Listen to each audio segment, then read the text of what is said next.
ہمارے خاندان میں مرد کی 4 شادیوں کی رسم تھی۔ میں جوان ہوا تو ماں نے میرے بجائے میرے چھوٹے بھائی کی 4 شادیاں کروا دیں، پھر اس سے چھوٹے بھائی کی۔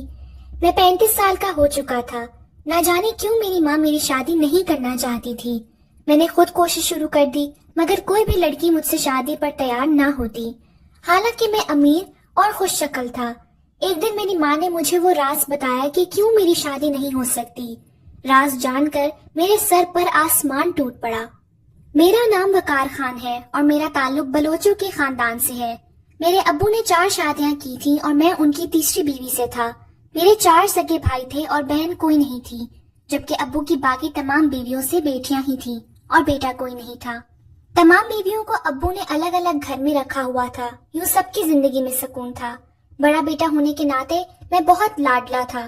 میں بڑا ہوا تو یہ عجیب و غریب بات پتہ چلی کہ ہمارے قبیلے میں رواج تھا کہ سارے مرد 4 شادیاں کرتے تھے۔ سارے بڑوں کی 4 شادیاں تھیں تاکہ قبیلے کے زیادہ افراد ہوں۔ مجھے یہ رسم بہت عجیب لگتی تھی، مگر چونکہ لڑکیاں زیادہ تھیں اور لڑکے کم، اس لیے یہ بہت ضروری تھا کہ ہر مرد 4 شادیاں ہی کرے۔ میرا ایک کزن تھا، اس کو غیر خاندان کی کوئی لڑکی پسند آ گئی تھی اور وہ صرف اسی سے شادی کرنا چاہتا تھا، مگر بڑے دادا نے صاف کہہ دیا کہ 4 شادیاں کرو گے تبھی اس غیر لڑکی کو تسلیم کریں گے، ورنہ نہیں۔ وہ کزن نہیں مانا تو اسے گھر سے نکال دیا اور قبیلے اور جائیداد سے بھی بے دخل کر دیا۔ مجھے تو یہ رسم بہت اچھی لگی تھی اور میں اس انتظار میں تھا کہ کب میں بھی شادی کی عمر کو پہنچوں اور میری بھی 4 شادیاں ہوں۔ مگر میری حیرت کی انتہا نہ رہی جب میری شادی کی باری آئی تو اماں نے میرے بجائے چھوٹے بھائی کے رشتے دیکھنے شروع کر دیے۔ خاندان میں کئی لڑکیاں تھیں، پہلے اس کی 2 شادیاں کی۔ مجھے لگا شاید اب اس کے بعد میری باری آئے گی، مگر کچھ عرصے بعد اماں ابا نے دوبارہ چھوٹے کی 2 شادیاں کر دیں۔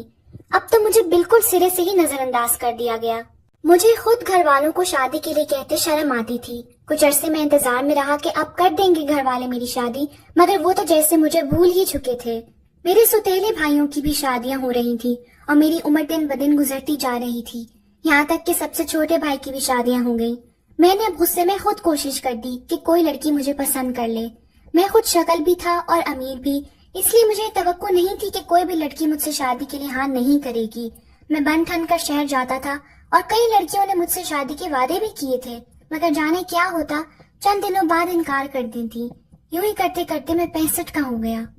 ماں سے بات کرتا تو وہ صاف کہہ دیتی کہ تیری شادی نہیں ہو سکتی۔ ایک دن میں نے ماں کو قسم دے کر راز پوچھا تو کہنے لگی، تجھ پر پنچایت کی طرف سے پابندی ہے، تیری شادی ہم نہیں کر سکتے، اگر کی تو سارا قبیلہ ہم پر تھو تھو کرے گا۔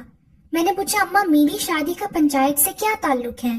ماں نے بتایا کہ جب تو پیدا ہوا تھا تو اس دن ہسپتال سے واپسی پر ہماری گاڑی کے ساتھ ایک شخص کا حادثہ ہو گیا تھا اور وہ مر گیا تھا، پنچایت لگی تھی۔ اس مرنے والے کی بیوی نے سارے قبیلے کے سامنے اپنا فیصلہ سنایا کہ تیرے باپ کی نسل اس کے بڑے بیٹے یعنی تجھ سے آگے نہیں بڑھے گی، ہم کبھی تمہاری شادی نہیں کر سکیں گے۔ ہم نے اس کی شرط مان لی کیونکہ قصور ہمارا ہی تھا۔ اگر ہم پنچایت کا فیصلہ نہ مانتے تو وہ عورت اپنے شوہر کے بدلے تمہیں لے جاتی۔ پہلے ہی منت و مرادوں سے بیٹا ملا تھا، اس لیے ہم ڈر گئے اور راضی ہو گئے کہ تمہاری شادی نہیں کریں گے۔ اس لیے جو لڑکی تمہیں پسند کرتی اسے ہم ڈرا دھمکا کر انکار کروا دیتے۔ اگر ہم پنچایت کے فیصلے کے خلاف جا کر تمہاری شادی کریں گے تو قبیلے سے بے دخل ہو جائیں گے۔ اگر وہ عورت معاف کر دے تو بات بن سکتی ہے، مگر وہ سالوں پہلے ہی گاؤں چھوڑ کر چلی گئی تھی۔ اماں کی بات سن کر میں سکتے میں آ گیا کہ یہ کیا عجیب کہانی ہے۔ میں نے اس عورت کا کھوج لگانا شروع کر دیا جس نے میری زندگی کا فیصلہ برسوں پہلے ہی کر دیا تھا۔ آخر کئی مہینوں کی کوششوں کے بعد جب میں اس تک پہنچا تو معلوم ہوا کہ وہ تو خود اپنی بیٹی کی طلاق کا بوجھ اٹھا رہی ہے اور وہ ماں بیٹی بہت برے حال میں تھی۔ اس عورت نے مجھ سے معافی مانگی کہ اس وقت وہ انتقام میں اندھی ہو گئی تھی، اس نے بہت غلط کیا تھا۔ کہنے لگی اللہ نے شاید مجھے سزا دی ہے کہ میری بیٹی کا بھی گھر آباد نہیں ہو سکا۔ اس عورت کی بیٹی مجھے بہت اچھی لگی تھی۔ مجھے سب سے بہتر حل یہی نظر آیا کہ اس کی بیٹی سے ہی شادی کر لی جائے، یوں پنچایت بھی راضی ہو جاتی اور وہ عورت بھی، اور میرا مسئلہ بھی حل ہو جاتا اور میری شادی کی خواہش پوری ہو جاتی۔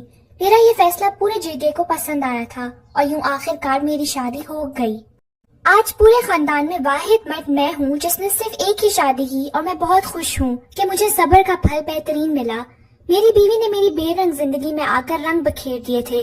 میں نے زندگی سے یہی سیکھا تھا کہ دوسروں کو معاف کر دینا چاہیے کیونکہ معافی تلافی سے زندگی آسان ہو جاتی ہے، اپنی بھی اور دوسروں کی بھی۔